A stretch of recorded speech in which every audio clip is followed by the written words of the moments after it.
ഓതൂലേ? അതിനും മടിയാ, ഓതൂലേ? ഇൻഷാ അല്ലാഹ് അൽഹംദുലില്ലാ. അപ്പൊ ആയത്ത് വേണോന്ന് ആഗ്രഹമുള്ളവരൊക്കെ കൈപൊക്കിക്കേ ഇൻഷാ അല്ലാഹ്. അവിടെ ഇരിക്ക് ഒരു 11:30 വരെ. ആ ആയത്ത് ഏതാന്ന് കേൾക്കണമെങ്കിൽ 11:30 വരെ ഇവിടെ ഇരിക്കണം. ഇപ്പൊ കിട്ടൂല. ഓസിനങ്ങനെ മേടിച്ചിട്ട് പോണ്ട. ആയത്ത് ഇപ്പോഴേ ഞാൻ പറഞ്ഞാൽ പിന്നെ അതിനൊരു മഹത്വം ഇല്ലല്ലോ. അപ്പൊ അതുകൊണ്ട് കഷ്ടപ്പെട്ട് കിട്ടുന്നതിലാണ്. അപ്പൊ ഇൻഷാ അല്ലാഹ് ഒരു 11:30 വരെ ഇരിക്കാനുള്ള മനസ്സെങ്കിലും ക്ഷമയെങ്കിലും ഉണ്ടോന്ന് ഞാൻ നോക്കട്ടെ ഇൻഷാ അല്ലാഹ്. അത് കഴിഞ്ഞ സന്തോഷത്തോടു കൂടി ആ ആയത്ത് ഓതി തൗബ ചെയ്തിട്ട് പിരിയാം. അള്ളാഹു ഭാഗ്യം തരുമാറാകട്ടെ, അള്ളാഹു ഭാഗ്യം തരുമാറാകട്ടെ. എൻ്റെ പ്രിയമുള്ള സഹോദരങ്ങൾ, അപ്പൊ അതുകൊണ്ട് അള്ളാഹുവിന് വേണ്ടി സ്നേഹിച്ച സ്വർഗം കിട്ടും. അള്ളാഹിന് വേണ്ടി സ്നേഹിക്കുന്നവർ, അള്ളാഹുവിന് വേണ്ടി സ്നേഹിക്കുന്നവർ നാളെ അള്ളാഹുവിന്റെ പടച്ചവൻ നമുക്കൊരു സ്ഥാനം തരുമെന്നാണ്. അതുകൊണ്ട് ഞാൻ നിങ്ങളുടെ കൂട്ടുകാരനാണ്, കൂട്ടുകാരനാകാൻ ആഗ്രഹിക്കുന്നവനാണ്. അതുകൊണ്ട് ഞാൻ നിങ്ങൾക്കൊരു കൂട്ടുകാരനെ പരിചയപ്പെടുത്താം. നിങ്ങൾക്ക് എല്ലാവർക്കും ഞാനൊരു കൂട്ടുകാരനെ പരിചയപ്പെടുത്താം. എന്റെ പ്രിയമുള്ള സഹോദരങ്ങളെ, അള്ളാഹുവിന്റെ പ്രവാചകൻ നബി മുഹമ്മദ് മുസ്തഫ, ഉറക്കെ നബി മുഹമ്മദ് മുസ്തഫ സല്ലല്ലാഹു അലൈഹി വസല്ലമ തങ്ങളുടെ കൂടെ 10 വർഷക്കാലം നടന്ന സ്വഹാബിയാണ് അനസ് റളിയല്ലാഹു തആല അൻഹു. പ്രവാചകനെ വല്ലാത്ത ഇഷ്ടമാണ് അനസ് തങ്ങൾക്ക്. പ്രവാചകന്റെ കൂടെ അനസ് റളിയല്ലാഹു തആല അൻഹു ഖാദിമാണ്, പ്രവാചകന്റെ ഖാദിമായിരുന്നു അനസ് റളിയല്ലാഹു തആല അൻഹു. ആ അനസ് റളിയല്ലാഹു തആല അൻഹു ഒരിക്കൽ താബിഈങ്ങളിൽപ്പെട്ട, എന്റെ പ്രിയപ്പെട്ടവരെ, താബിഈങ്ങളിൽപ്പെട്ട ഒരു ചെറുപ്പക്കാരനെ കണ്ടു. അവിടെ നിന്ന് ചരിത്രത്തിൽ കാണാം, റബീ ഇബ്നു ഹുസൈം റളിയല്ലാഹു തആല അൻഹു താബിഈങ്ങളിൽപ്പെട്ട ഒരു ചെറുപ്പക്കാരനാ. മഹാനായ അനസ് റളിയല്ലാഹു തആല അൻഹു റബീ ഇബ്നു ഹുസൈം എന്ന് പറയുന്ന ചെറുപ്പക്കാരനെ കണ്ടപ്പോ അവിടെ നിന്ന് പറഞ്ഞു, നിങ്ങളെ എങ്ങാണം എന്റെ മുത്തുനബി കണ്ടിരുന്നെങ്കിൽ.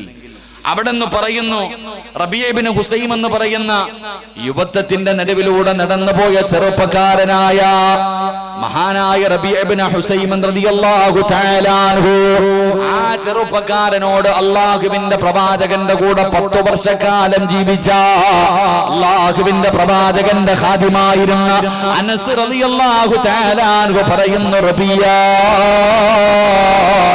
നിന്നെ എങ്ങാണം അല്ലാഹുവിന്റെ പ്രവാചകനെ കണ്ടിരുന്നെങ്കിലോ. അവിടെ നിന്നതാ പറയുകയാണ്, അനസ് തങ്ങൾ പറയുന്നു, അവിടെ നിന്ന് പറയുന്നു, അല്ലാഹുവിന്റെ പ്രവാചകനെങ്ങാണം അവിടെ നിന്ന് പറയുന്നു, റബിയാ, അല്ലാഹുവിന്റെ റസൂൽ എങ്ങാണം നിന്നെ കണ്ടിരുന്നെങ്കിലോ അവിടെ നിന്ന് ഇഷ്ടപ്പെടുമായിരുന്നു റബിയാ. അനസുതങ്ങളതാ ചെറുപ്പക്കാരനെ നോക്കിയിട്ട് പറയുകയാണ്, നബി നിന്നെ കണ്ടിരുന്നെങ്കിലോ, അല്ലാഹുവിന്റെ റസൂൽ നിന്നെ കണ്ടിരുന്നെങ്കിലോ പ്രവാചകൻ നിന്നെ സ്നേഹിക്കുമായിരുന്നു എന്ന് റബീഅത്ത് ഇബ്നു ഹുസൈം എന്ന് പറയുന്ന ചെറുപ്പക്കാരനോട് അനസുതങ്ങൾ അവിടെ നിന്ന് പറഞ്ഞു കൊടുക്കുമ്പോ എന്തുകൊണ്ടാ പറഞ്ഞതെന്നറിയുമോ? അല്ലാഹുവിന്റെ പ്രവാചകനെ കണ്ടാൽ സ്നേഹിക്കുമായിരുന്നു എന്ന് മുത്തുനബിയുടെ കൂടെ നടന്ന സ്വഹാബി പറയാനുള്ള കാരണമെന്താ? അതിനുള്ള യോഗ്യത എന്തായിരുന്നു? ആ ചെറുപ്പക്കാരൻ ഉണ്ടായിരുന്ന യോഗ്യത എന്തായിരുന്നു? ആരാ റബീഅത്ത് ഇബ്നു ഹുസൈം എന്നറിയുമോ? എന്റെ പ്രിയമുള്ള ചെറുപ്പക്കാരാ, അല്ലാഹുവിന്റെ പരിശുദ്ധമായ ഖുർആൻ ഉണ്ടല്ലോ, അല്ലാഹുവേ ഖബറിനെ കുറിച്ച് പറയുന്ന ആയത്ത് കേട്ടപ്പോ, മരണത്തിന് ശേഷമുള്ള ജീവിതത്തെ കുറിച്ച് പരിശുദ്ധമായ ഖുർആൻ പറയുന്ന ആയത്ത് ഓതിയപ്പോ മഹാനായ റബീഅത്ത് ഇബ്നു ഹുസൈം റളിയല്ലാഹു തആല അൻഹു കരഞ്ഞുകൊണ്ട് വീടിന്റെ വെളിയിലേക്ക് ഇറങ്ങുകയാണ്. പരിശുദ്ധമായ ഖുർആനിലെ ഒറ്റ ആയത്ത് കേട്ടപ്പോ, മരണത്തിന് ശേഷമുള്ള ഖബറിനെ കുറിച്ചുള്ള ജീവിതത്തെ കുറിച്ച് പറയുന്ന ആയത്ത് ഓതിയപ്പോ കരഞ്ഞുകൊണ്ട് വീടിന്റെ വെളിയിലേക്ക് ഇറങ്ങി. എന്നിട്ട് വീടിന്റെ കവാടത്തിന്റെ മുന്നിലോ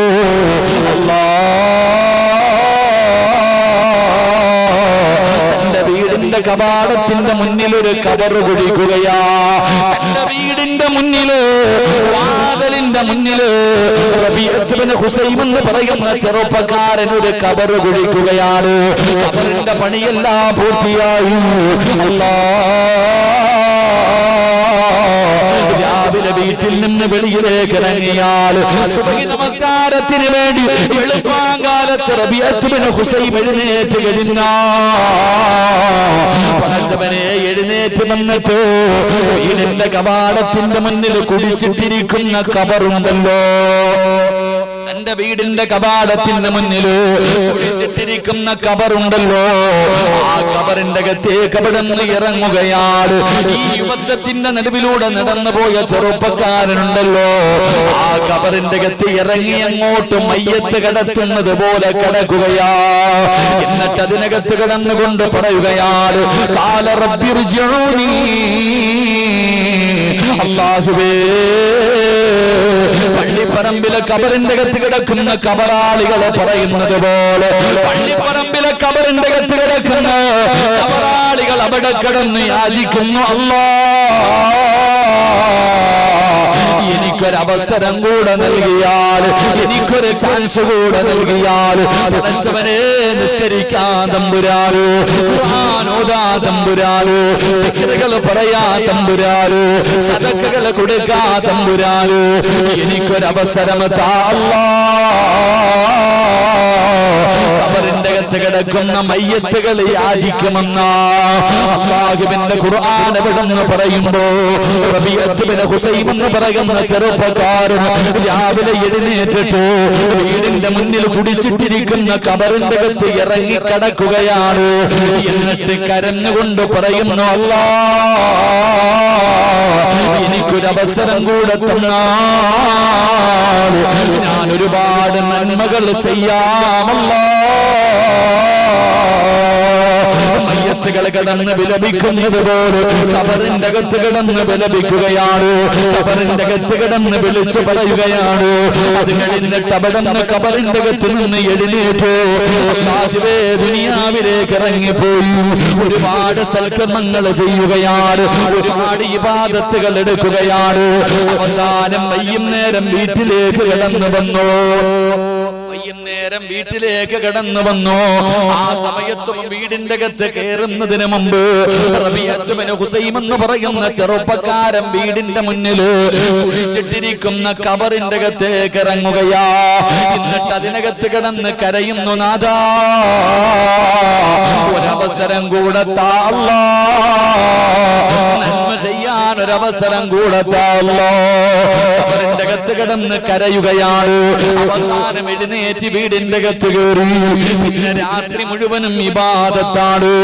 അല്ലാഹുവേ, ഇങ്ങനെ ജീവിച്ചിരുന്ന റബീഅത്ത് ബിൻ ഹുസൈം എന്ന് പറയുന്ന ചെറുപ്പക്കാരനോട് അനുസൃതങ്ങൾ പറയുന്ന, റബീഅ, അല്ലാഹുവിന്റെ പ്രവാചകൻ നിന്നെ കണ്ടിരുന്നെങ്കിലോ മുത്തുനബി സ്നേഹിക്കുമായിരുന്നു എന്ന് പറയാറുള്ള കാരണമെന്തെന്നറിയോ? ആ ചെറുപ്പക്കാരന്റെ ചരിത്രം എടുത്ത് വായിച്ചു നോക്കൂ. ഈ സദസ്സിലിരിക്കുന്ന നിങ്ങളെ ആരെയെങ്കിലും അല്ലാഹുവിന്റെ പ്രവാചകനെ സ്നേഹിക്കണോ? മുത്തുനബിയുടെ കൂട്ടുകാരാകണോ? അല്ലാഹുവിന്റെ പ്രവാചകന്റെ കൂട്ടുകാരാകണോ? ചെറുപ്പക്കാരാ, നിങ്ങള് ഈ പ്രപഞ്ചം മുഴുവനും സൃഷ്ടിക്കാൻ കാരണക്കാരനായ അഷ്റഫുൽ ഖൽഖ് നബി മുഹമ്മദ് മുസ്തഫ പച്ചക്കുപ്പയുടെ മടിത്തട്ടിൽ കിടന്നുറങ്ങുന്ന നബി മുഹമ്മദ് മുസ്തഫ സല്ലല്ലാഹു അലൈഹി വസല്ലമ തങ്ങൾ സ്നേഹിക്കുന്ന പെണ്ണാകണോ? മുത്തുനബി സ്നേഹിക്കുന്ന പെണ്ണാകണോ? എന്റെ പ്രിയമുള്ള ചെറുപ്പക്കാരാ, റബീഅത്ത് ബിൻ ഹുസൈമിന്റെ പോലെയാകൂ, റബീഅത്ത് ബിൻ ഹുസൈമിനെ പോലെയാകൂ. ആ ചെറുപ്പക്കാരന് 6 നന്മ കൊണ്ടുണ്ടായിരുന്നു. ആ റബീഅത്ത് ബിൻ ഹുസൈം എന്ന് പറയുന്ന ചെറുപ്പക്കാരന് 6 നല്ല ഗുണങ്ങളുണ്ടായിരുന്നു. മഹാനവറുകളുടെ ചരിത്രം എടുത്തു നോക്കൂ. ഈ പറയുന്ന 6 നല്ല ഗുണങ്ങൾ ഈ സദസ്സിലിരിക്കുന്ന ഏതെങ്കിലും ഒരു മുസ്ലിമിനുണ്ടോ? നീ അല്ലാഹുവിന്റെ റസൂലിന്റെ കൂട്ടുകാരാ, മുത്തുനബി നിന്നെ സ്നേഹിക്കും ചെറുപ്പക്കാരാ, മുത്തുനബി നിന്നെ സ്നേഹിക്കും ബാപ്പാ. മുത്തുനബിയുടെ ഹൃദയത്തിന്റെ അകത്ത് നിനക്കൊരു സ്ഥാനമുണ്ടാകുമെന്ന് ചരിത്രം പറയുകയാ.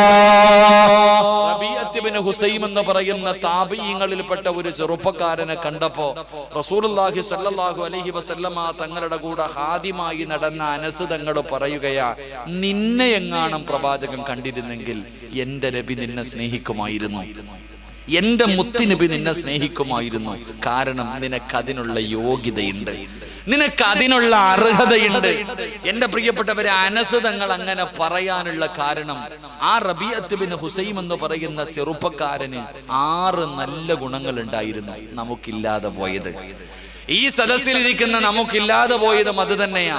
ഈ പറയുന്ന 6 നല്ല ഗുണം എനിക്കോ നിങ്ങൾക്കോ ഉണ്ടെങ്കിൽ നമ്മൾ മുത്തുനബിയുടെ കൂട്ടുകാരാ. അള്ളാഹു ആ കൂട്ടത്തിൽ നമ്മളെ പെടുത്തുമാറാകട്ടെ. അള്ളാഹു ആ കൂട്ടത്തിൽ നമ്മളെ പെടുത്തുമാറാകട്ടെ. ഉറക്കല്ലാഹു ആ കൂട്ടത്തിൽ നമ്മളെ പെടുത്തുമാറാകട്ടെ.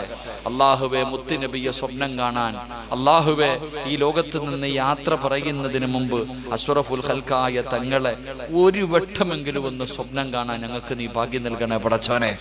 ഞങ്ങൾക്ക് നീ ഭാഗ്യം നൽകണേ പടച്ചോനെ. കാണാൻ ആഗ്രഹമുള്ളവരൊക്കെ ഒന്ന് കൈവക്കിക്കേ. അൽഹംദുലില്ലാഹ്, എനിക്ക് ആഗ്രഹമുണ്ട്. 33 കൊല്ലമായി ഞാനും പരിശ്രമിക്കുന്നു, ഇതുവരെ പറ്റിയില്ല. മുത്തുനബിയെ സ്വപ്നം കാണണമെന്ന് ആഗ്രഹിച്ചാൽ മാത്രം പോരാ.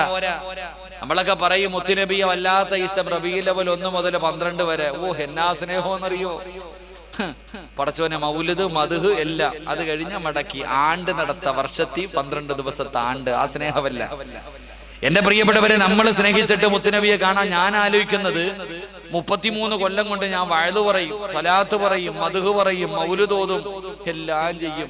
33 കൊല്ലമായിട്ട് എനിക്കിതുവരെ പറ്റിയിട്ടില്ല. അപ്പൊ ഞാൻ മനസ്സിലാക്കുന്നത് ഞാൻ കള്ളനാണ്. എന്റെ സ്നേഹം കള്ള സ്നേഹമാണ് ഞാൻ പഠിക്കുമ്പോൾ മനസ്സിലാക്കേണ്ടത്. അതാണല്ലോ 33 കൊല്ലം കൊണ്ട് ഞാൻ പരിശ്രമിച്ചിട്ട് മുത്തുനബി എനിക്ക് കാണാൻ പറ്റുന്നില്ലെങ്കിൽ എന്റെ സ്നേഹം കപട സ്നേഹമാണ്. അള്ളാഹു അത് നല്ല നിലയിലാക്കാൻ ഭാഗ്യം തരുമാറാകട്ടെ. എനിക്ക് 33 ആയുള്ളൂ. സ്റ്റേജിൽ 50 കഴിഞ്ഞ് ഇരിപ്പുണ്ട്. സ്റ്റേജിലും പുറത്തു ഇരിക്കണവർ എന്നെക്കാലം വയസ്സ് മൂത്തവരുണ്ട്. എന്തേ വാപ്പ പറ്റാത്ത? ഒരുപാട് നബിദിന ആഘോഷിച്ചല്ലോ, ഒരുപാട് ചീരണി നിന്നല്ലോ, ഒരുപാട് മൗലിദ് ഓതിയല്ലോ, ഒരുപാട് സലാത്ത് പറഞ്ഞല്ലോ. എന്തേ നിന്നെ കൊണ്ടും പറ്റാത്തത്? അപ്പൊ കള്ളസ്നേഹം ആയതുകൊണ്ടല്ലേ? അപ്പൊ അതുകൊണ്ട് മുത്തുനബിയെ കാണാനും ഒരു എളുപ്പ വഴിയുണ്ട്. അള്ളാഹുവിന്റെ ഖുർആനിലെ ഒരായത്ത് ഓതിയാ മതി. പരിശുദ്ധമായ ഖുർആനിലെ ഒരായത്ത് ഓത്. നീ മദീനത്തൊന്നും പോണ്ട, ആ മദീനത്ത് കടന്നുറങ്ങണ നബി നിന്നെ കാണാൻ നിന്റെ വീട്ടിൽ വരും. അള്ളാഹു ഭാഗ്യം തരുമാറാകട്ടെ. അതിനും പരിശുദ്ധമായ ഖുർആനിലെ ഒരായത്തുണ്ട്. പറ 3 സ്വലാത്ത്. സ്വല്ലല്ലാഹു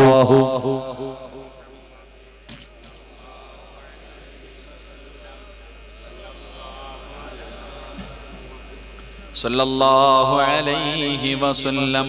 അല്ലാഹുമ്മ സ്വല്ലി അലാ മുഹമ്മദ് യാ റബ്ബി സ്വല്ലി അലൈഹി വസല്ലം. അല്ലാഹു സ്വീകരിക്കുമാറാകട്ടെ. അതുകൊണ്ട് ഇൻഷാ അല്ലാഹ് ആയത്തൊക്കെ പിന്നെ പഠിക്കാം. ആ ലൈറ്റിന്റെ ചുവട്ടി കുറച്ച് ചങ്ങാതിമാര് നിൽക്കുന്നുണ്ട്, ഇവിടെയും കുറച്ച് പേര് നിൽക്കുന്നുണ്ട്. എന്തിനാ മക്കളെ നിൽക്കണേ? എടാ സ്വർഗത്തിൽ കയറി ഇരടാ അനിയന്മാരെ. സംഘാടകരാണെങ്കിലും ഒരു ബക്കറ്റ് പിരിവുണ്ടില്ലേ? ഇൻഷാ അല്ലാഹ് ബക്കറ്റ് പിരിവെടുക്കാൻ വേണ്ടിയാ ഇവരൊക്കെ. അത് അവരുടെ ജോലി അതുകൂടെ ഉണ്ടല്ലോ. അപ്പൊ അതുകൊണ്ട് ഇൻഷാ അല്ലാഹ് സ്വർഗത്തിൽ പോകാൻ താല്പര്യമുള്ളവരൊക്കെ കൈ പൊക്കിക്കേ. പൊക്കിയോ? ആ പൊക്കിയ കൈ നേരെ ഒന്ന് പോക്കറ്റ് ഇട്ടേ. ആ പൊക്കിയ സംഘാടകര് ബക്കറ്റ് എടുത്തേ. സംഘാടകര് ബക്കറ്റ് പിരിവില്ലേ? അപ്പൊ ബക്കറ്റ് പിരിവ് നല്ല ദിവസം പറയാതെ ബക്കറ്റ് എന്നല്ലേ പാട്ടപ്പിരിവില്ല. സ്വർഗത്തിൽ പോകാൻ താല്പര്യമുള്ളവര് പൊക്കിയില്ലേ? ആ പോക്കറ്റിലോട്ട് ആ കയ്യൊന്നിട്ടിട്ട് ഒരു സദക്ക എടുത്ത്. ആർക്കാ നേട്ടം? ആർക്കാ നേട്ടം? നിന്റെ പൈസ അള്ളയ്ക്ക് വേണോ? വേണ്ട. എടാ, ക്യാൻസർ എന്ന് പറയുന്ന രോഗം വന്നു.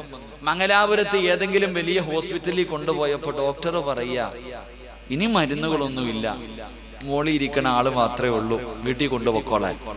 അപ്പം മോനെ 1001 രൂപ പള്ളിയിലെ ഖത്തീബിന്റെ കൈ കൊടുത്തേരെ ദുആ ചെയ്യാൻ. ആർക്ക് വേണം നിന്റെ 1001 രൂപ?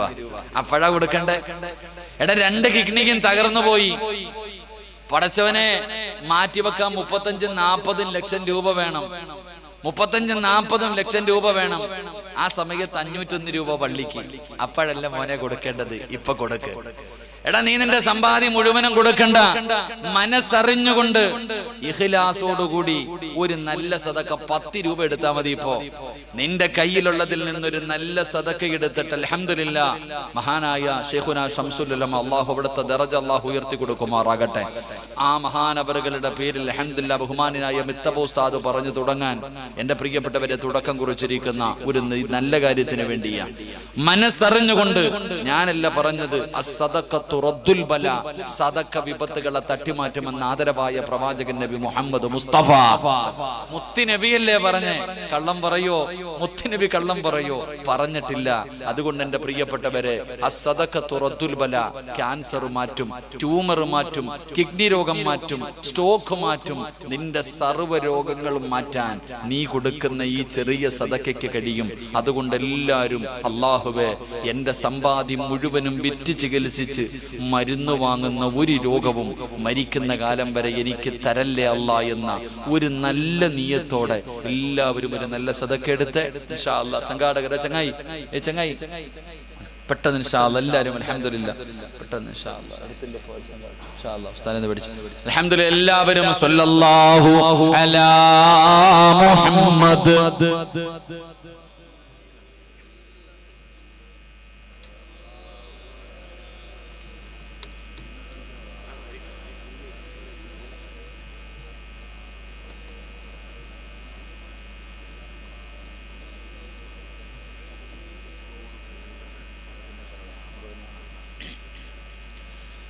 اللهم صل على محمد يا ربي صل عليه وسلم.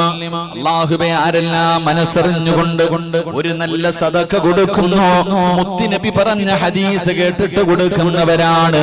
അല്ലാഹ് അറുത്തു മുറിക്കുന്ന എല്ലാ രോഗങ്ങളെ തൊട്ട് നീ കാക്കണേ അല്ലാഹ്. ഏതെങ്കിലും മാരകമായ രോഗത്തിന്റെ അണുക്കൾ ഈ സദഖ കൊടുക്കുന്നവരുടെ ശരീരത്തിലുണ്ടോ? ഈ സദഖയുടെ ബറക്കത്ത് കൊണ്ട് നീ ശിഫയാക്കണേ അല്ലാഹ്. കൈകാലുകൾ വെട്ടിമുറിക്കുന്ന രോഗം കൊടുക്കല്ല അല്ലാഹ്. ശരീരം തളർന്ന് കിടന്ന കിടപ്പിൽ കിടന്ന് മലമൂത്ര വിസർജനം നടത്തേണ്ടവരവസ്ഥ നീ വരുത്തല്ലേ അല്ലാഹ്. ആരെല്ലാം മനസ്സറിഞ്ഞുകൊണ്ട് നല്ല സദഖ കൊടുക്കുന്നു, ഭാര്യയും മക്കളും ബന്ധുക്കളും കൂടപ്പുറപ്പുകളും മരിച്ചാ മതി എന്ന് ദുആ ചെയ്യുന്നത് വരെ അവരെ നീ എത്തിക്കല്ലേ അല്ലാഹ്. എല്ലാവരും മനസ്സറിഞ്ഞിട്ട് ആ പാട്ടയുമായിട്ട് പോയി ചങ്ങാതി, എന്ത് മോനെ നീ പതുക്കെ പോയാ മതി കേട്ടോ. എല്ലാവരുടെ നിന്റെ പെങ്ങളെ കെട്ടിക്കാനോ വീട് വെക്കാനോ അല്ല. അതുകൊണ്ട് ബക്കറ്റ് പിരിവിന് പോകുന്ന ആട് സമാധാനത്തിൽ നിന്ന് എല്ലാവരുടെ കയ്യിൽ നിന്ന് മേടിക്കണം. അള്ളാഹു ഭാഗ്യം തരുമാറാകട്ടെ. അതുകൊണ്ട് എന്റെ പ്രിയമുള്ളവരെ, റബീഅത്ത് ബിൻ ഹുസൈം എന്ന് പറയുന്ന ചെറുപ്പക്കാരൻ, ആ ചെറുപ്പക്കാരനുണ്ടായിരുന്ന 6 ഗുണങ്ങളാണ് ഞാൻ നിങ്ങളോട് പറയുന്നത്. ഈ പറയുന്ന ഗുണങ്ങൾ നിന്റെ ജീവിതത്തിലുണ്ടെങ്കിൽ രക്ഷപ്പെട്ടടാ ചെറുപ്പക്കാരാ. പെങ്ങളെ, ഈ പറയുന്ന ഗുണങ്ങളെങ്ങാനും നിന്റെ ജീവിതത്തിലുണ്ടെങ്കിലോ അല്ലാഹുവിന്റെ പ്രവാചകനെ സ്നേഹിക്കുന്നവളാ, അല്ലാഹുവിന്റെ പ്രവാചകന്റെ കൂട്ടുകാരിയാകാൻ നിനക്ക് കഴിയും പെങ്ങളോ. ഞാനല്ല പറയുന്നത്, അനസതങ്ങളാണ് പറയുന്നത്. അതുകൊണ്ട് ഈ പറയുന്ന കാര്യങ്ങൾ നിന്റെ ജീവിതത്തിലുണ്ടെങ്കിൽ നീ നിലനിർത്തൂ. എടാ ചെറുപ്പക്കാരാ, ഇല്ലെങ്കിൽ ഉണ്ടാക്കിയെടുക്കാൻ പരിശ്രമിക്കു പൊന്നുമോനെ. അവിടെ അനസുതങ്ങൾ പറയുകയാണ്, അവിടെ അനസുതങ്ങൾ പറയുകയാണ്. ഒന്നാമത്തെ കാര്യം എന്തെന്നറിയോ? فكان ربيع بن حسين رضي الله تعالى عنه يعظ البصر. റബീഅത്ത് ബിൻ ഹുസൈം എന്ന് പറയുന്ന ചെറുപ്പക്കാരന് ഉണ്ടായിരുന്ന 6 ഗുണങ്ങളിൽ ഒന്നാമത്തെ ഗുണം എന്തെന്നറിയുമോ? പെണ്ണുങ്ങളെ കണ്ടാൽ തല താഴ്ത്തി നടക്കുമായിരുന്നടാ ചെറുപ്പക്കാരാ. പെണ്ണുങ്ങളുടെ മുഖത്ത് നോക്കില്ലായിരുന്നു. അല്ലാഹുവേ, ഹറാമ് കാണുന്നതിനെ തൊട്ട് തന്റെ കണ്ണിനെ സൂക്ഷിക്കുമായിരുന്നു എന്ന് ചരിത്രം പറയുകയാ. റബീഅത്ത് ബിൻ ഹുസൈം എന്ന് പറയുന്ന ഈ ചെറുപ്പക്കാരൻ ഉണ്ടായിരുന്ന ഒന്നാമത്തെ ഗുണം, പെണ്ണുങ്ങളുടെ മുഖത്ത് നോക്കാറില്ല. അതാപടുന്ന് ചരിത്രം പറയുന്നു, പെണ്ണുങ്ങളെ കണ്ടു കഴിഞ്ഞാൽ ആ കണ്ണപ്പ തന്നെ അങ്ങ് താഴ്ത്തും. പെണ്ണുങ്ങളുടെ ശരീരത്ത് നോക്കാറില്ല, അന്യ പെണ്ണിന്റെ മുഖത്ത് നോക്കാറില്ലായിരുന്നു റബീഅത്ത് ബിൻ ഹുസൈം റളിയല്ലാഹു തആല അൻഹു. പെണ്ണുങ്ങൾ വിചാരിച്ചിരുന്നത് ഈ ചെറുപ്പക്കാരന് കണ്ണ് കാണില്ല എന്ന് വിചാരിച്ചിരുന്നേ. റബീഅത്ത് ബിൻ ഹുസൈമിനെ അവിടുത്തെ നാട്ടിലെ പെണ്ണുങ്ങൾ വിചാരിച്ചിരുന്നു ഈ ചെറുപ്പക്കാരൻ അന്ധനാണെന്ന് വിചാരിച്ചിരുന്നേ. കാരണം പെണ്ണുങ്ങളുടെ മുഖത്ത് നോക്കാറില്ല. പെണ്ണുങ്ങൾ പറയുമായിരുന്നു അന്ധനായ അവിടുന്ന് റബിയ വരുന്നു, അന്ധനായ റബിയ വരുന്നു എന്ന് പെണ്ണുങ്ങൾ പറയും. അത്രയ്ക്കും അല്ലാഹുവിനെ ഭയന്ന് ജീവിച്ച ചെറുപ്പക്കാരൻ. എന്റെ പ്രിയമുള്ള സഹോദരങ്ങളെ, നമുക്കാണെങ്കിൽ ഇല്ലാതെ പോയതും അത് തന്നെയാ. നമ്മൾ നോക്കുവാണെങ്കിൽ അവിടെ നോക്കും. എന്റെ പ്രിയപ്പെട്ട സഹോദരങ്ങളെ, സഹോദരിമാരെ, അല്ലാഹു തന്നിരിക്കുന്ന ഈ കണ്ണുണ്ടല്ലോ, ആ കണ്ണുകൊണ്ട് അല്ലാഹു ഇഷ്ടപ്പെടാത്ത കാര്യം നീ നോക്കാൻ പാടില്ല. എന്റെ പ്രിയമുള്ളവര്, നമ്മളാണെങ്കിൽ പടച്ചവനെ ഇന്ന് അന്യപുരുഷനെ നോക്കുന്ന പെണ്ണുങ്ങളാണ്. അന്യ പെണ്ണിന്റെ ഔറത്ത് കണ്ടുകൊണ്ട് ആസ്വദിക്കുന്ന ചെറുപ്പക്കാരാ. മോനെ, അത് പാപമല്ലേടാ. നിന്റെ ദീനെന്തേ പഠിപ്പിച്ചത്? നിന്റെ ദീനെന്തേ പഠിപ്പിച്ചത്? മരിച്ച അന്യ പെണ്ണിന്റെ മയ്യത്ത് കാണാൻ പാടില്ല. അല്ലാഹുവേ, നമ്മുടെ ദീൻ എന്താ പഠിപ്പിക്കുന്നത്? മരിച്ചുപോയ അന്യ പെണ്ണിന്റെ മയ്യത്ത് പോലും ആണുങ്ങൾ കാണാൻ പാടില്ല. ആണുങ്ങളുടെ മയ്യത്ത് പെണ്ണുങ്ങൾ കാണാൻ പാടില്ല. പരിശുദ്ധമായ ദീനുൽ ഇസ്ലാം നമുക്ക് പഠിപ്പിച്ചു തരുമ്പോ, എന്റെ പ്രിയപ്പെട്ടവരെ, നമ്മളൊക്കെ ഇന്നിപ്പോ ആരോടാ ഉസ്താദെ ഇത് പറയണേ? ഇരിക്കണ ചെറുപ്പക്കാര് ചോദിക്കും, ഉസ്താദെ ഇതൊക്കെ ഇപ്പൊ എല്ലാരും കാണുന്നല്ലേ? അന്യ പെണ്ണിന്റെ മുഖത്ത് എല്ലാരും നോക്കാറുണ്ട്. അന്യ പെണ്ണുങ്ങളുടെ ഔറത്ത് എത്രയോ പേര് കാണുന്നുണ്ട്. ഇതൊക്കെ ഒരു പാപമാണോ? ഇല്ലേ? ഇതൊക്കെ ഒരു പാപമാണോ? എന്റെ പ്രിയപ്പെട്ടവരെ ചോദിക്കും, ഉസ്താദ് ഇപ്പൊ TV കാണുന്നവരുണ്ടല്ലോ, വീടിന്റെ അകത്ത് വേങ്ങിച്ചു വെച്ചിട്ടുണ്ട്. ഹാജിയാരും കാണും, ഹജ്ജിന് പോയവനും കാണും, ഉംറയ്ക്ക് പോയവനും കാണും, വഅദ് പറയുന്നവനും കാണും, പള്ളിയിലെ ഉസ്താദും കാണും, പള്ളിയിലെ പ്രസിഡന്റും കാണും, സെക്രട്ടറിയും കാണും, എല്ലാരും കാണും. ഇത് വല്ല തെറ്റുവാണോ? ഇത് വല്ല തെറ്റുവാണോ? അരപ്പാവാട് ഇട്ടുകൊണ്ടൊരു പെണ്ണ് പാട്ട് പാടുന്നു, ആടുന്നു, കാണുന്നതിൽ കുഴപ്പമൊന്നും ഇല്ലല്ലോ. ഒരു പെണ്ണ് റോഡിൽ കൂടെ ശരീരം തുറന്നിട്ടുകൊണ്ട് നടക്കുന്നു, നോക്കുന്നതിൽ പാപം ഇല്ലല്ലോ. ഇതൊരു പാപമായിട്ട് ആരും കരുതുന്നില്ല. എന്റെ പ്രിയമുള്ളവരെ, അന്യ പെണ്ണിന്റെ ഔറത്ത് കാണുന്നത് തെറ്റാണെന്ന് ഇന്നത്തെ സമൂഹം അതൊരു തെറ്റായിട്ട് കാണുന്നില്ല. പെണ്ണുങ്ങളെ തന്നെ അന്യപുരുഷന്റെ ഔറത്ത് കാണുന്നു, അതൊരു തെറ്റാണോ ഉസ്താദ്? ഇതൊക്കെ ചെയ്ത് ഇതൊക്കെയാണോ പറയേണ്ട ചോദിക്കുന്നവരുണ്ട്. ആരാ പറഞ്ഞത് ഇത് സിമ്പിൾ ആണെന്ന്? ആരാ പറഞ്ഞേ ഇത് നിസാര പാപമാണെന്ന്? ആരാ നിനക്ക് പഠിപ്പിച്ചെന്ന്? ഇതൊരു നിസാര തെറ്റാണെന്ന് ആരാ പറഞ്ഞെന്നേ? താടി വെച്ച ഹാജിയാരും തഴമ്പുള്ള ഹാജിയാരും വീട്ടിൽ TV മേടിച്ച് വെച്ചിട്ട് കുടുംബസമേതം കാണുക. 24 മണിക്കൂർ കയ്യിൽ തസ്ബീഹും പിടിച്ച് ഹിജാബ് ഇട്ടടക്കണ ഉമ്മായും TVയുടെ മുന്നിൽ ഇരുന്നിട്ട് അന്യപുരുഷൻ ഔറത്ത് മുട്ടിന് മുകളിലുള്ള വസ്ത്രവും ധരിച്ചിട്ട് നടക്കണ കാണുക. എന്റെ പ്രിയപ്പെട്ടവർ, ഇതൊന്നും പാപമായിട്ട് ആരും കരുതുന്നില്ല, ഇതൊന്നും തെറ്റായിട്ട് ആരും കരുതുന്നില്ല. എങ്കിലും നിനക്കതിന്റെ ഭവിഷ്യത്ത് അറിയാഞ്ഞിട്ടാ. എന്റെ പ്രിയപ്പെട്ട ചെറുപ്പക്കാരാ, വാട്സപ്പിലും മൊബൈലിലും ഫേസ്ബുക്കിലും യൂട്യൂബിലും കയറിയിട്ട് വീടിന്റെ റൂമിന്റെ അകത്തിരുന്നിട്ട് അന്യ പെണ്ണിന്റെ ശരീരം കണ്ട് ആസ്വദിക്കുന്നവനെ ഇതൊരു ചെറിയ തെറ്റാണെന്ന് നീ കരുതിയോ? ഇതൊരു ചെറിയ തെറ്റാണെന്ന് നീ കരുതിയോ? അല്ലാഹുവിന്റെ റസൂൽ സല്ലല്ലാഹു അലൈഹി വസല്ലമ തങ്ങൾ പറഞ്ഞു, നാളെ പടച്ച റബ്ബിന്റെ പരലോകത്ത് നിനക്ക് അല്ലാഹു തരുന്ന ശിക്ഷ ഞാൻ പറയാം. എന്റെ പ്രിയമുള്ള സഹോദരിമാരോട്, അന്യപുരുഷന്റെ ശരീരം കണ്ട് ആസ്വദിക്കുന്ന പെങ്ങള്, അല്ലാഹുവിനെ കാണേണ്ട കണ്ണല്ലേ പൊന്നുമോള്?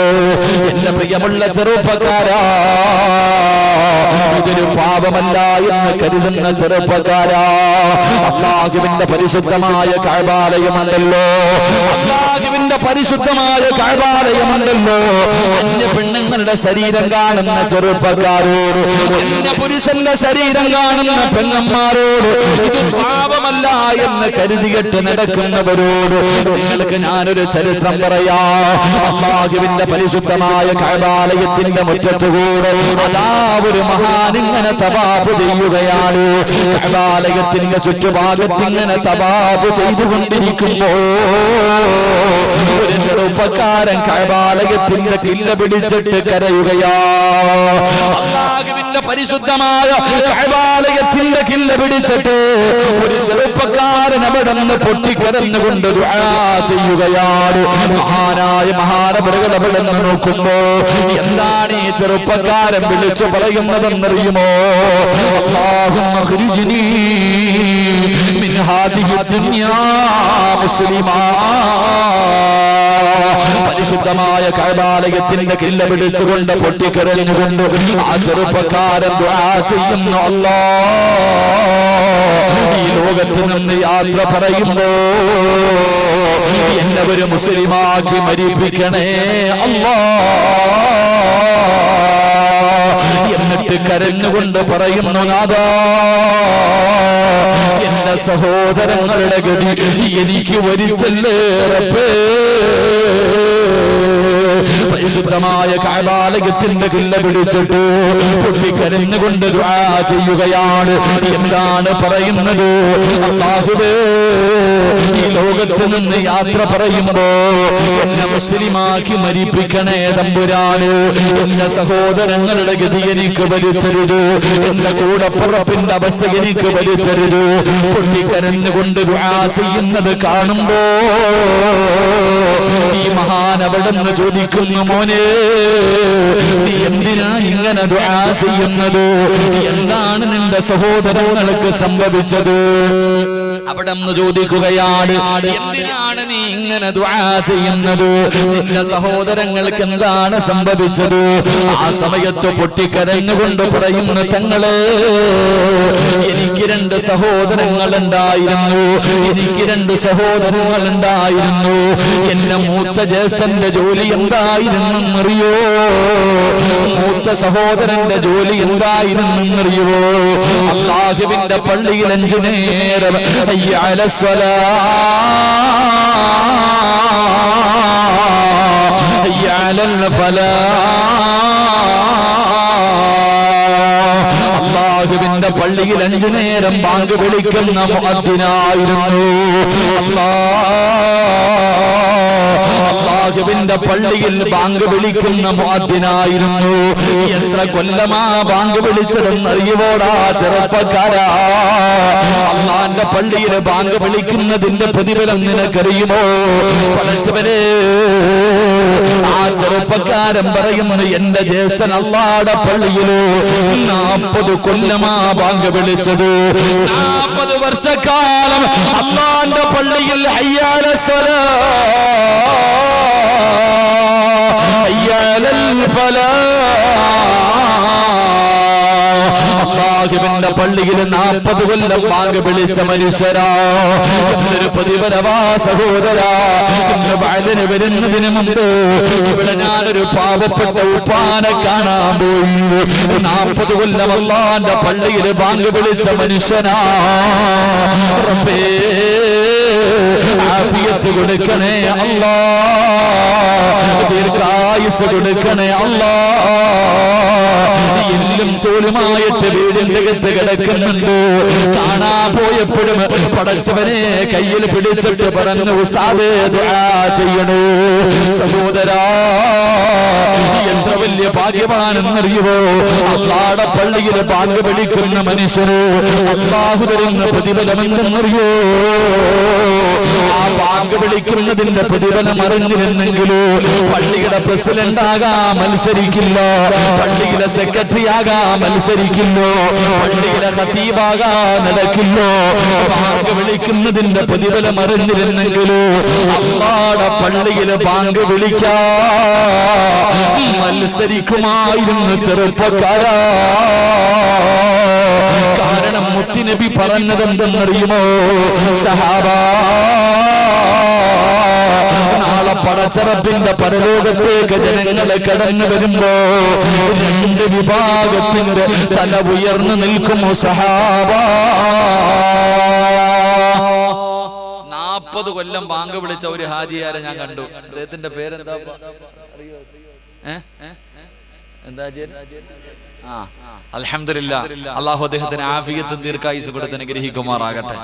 എന്റെ പ്രിയപ്പെട്ടവരെ, ജീവിതത്തിൽ ഒരിക്കലെങ്കിലും ബാങ്ക് വിളിച്ചിട്ടുള്ളവരെ ഒന്ന് കൈവക്കിക്കേ. എന്താ ഇവർ 2 പേരും എങ്ങോട്ട് പോണു? ഒന്ന് വിട്ടേരുടെ ചങ്ങായിമാരെ. പതുക്കെ ഒന്ന് ഓടിക്കണ്ട, അവര് പൊക്കോളും. ബിസ്മില്ലാഹ്, അവര് പൊക്കോട്ടെ. അൽഹംദുലില്ലാഹ്. അസ്ഹാബുൽ കൗഫിന്റെ കൂടെ കാവലിരുന്ന നായി നാളെ സ്വർഗത്തില്ല. ആ യോഗമെങ്കിൽ അല്ലാഹു നമുക്ക് നൽകുമാറാകട്ടെ. തൊട്ടാ 7 വെള്ളത്തിൽ കഴുകേണ്ട സാധനമാ. കാവലിരുന്നപ്പോ 10 മൃഗങ്ങൾ നാളെ സ്വർഗത്തിൽ, അതിൽപ്പെട്ട ഒന്നാ നായി. അതിന് രക്ഷപ്പെട്ടു. നമ്മളോ? ആ 4 കാലി രക്ഷപ്പെട്ടു. നമ്മൾ പട്ടിയെ കാണുമ്പോ നമ്മൾ 4 കാലിയായ ഈ പട്ടിയെ കാണുമ്പോ നമുക്ക് അലർജി. അല്ല പറഞ്ഞെന്തെന്നറിയോ? എടാ, ഈ പോകുന്ന 4 കാലിയെക്കാളും മനുഷ്യൻ അധപ്പതിച്ചവനാ. ബൽഹും അല്ലല്ലെന്ന പറഞ്ഞേ. ഈ നായിയെക്കാളും വൃത്തികെട്ടവനാ 2 കാലുള്ളവൻ. ഇതിനെക്കാളും. എടാ, ഈ നായി വേറൊരു നായിയെ വ്യഭിചരിക്കാറുണ്ടോ? കൂട്ടമായിട്ട് വ്യഭിചരിക്കാറുണ്ടോ? ഇല്ല. ആര്? 2 കാലുള്ളവന്മാര് വ്യഭിചരിക്കും. മകളുടെ പ്രായമില്ലാത്ത, പാല് കുടി മാറാത്ത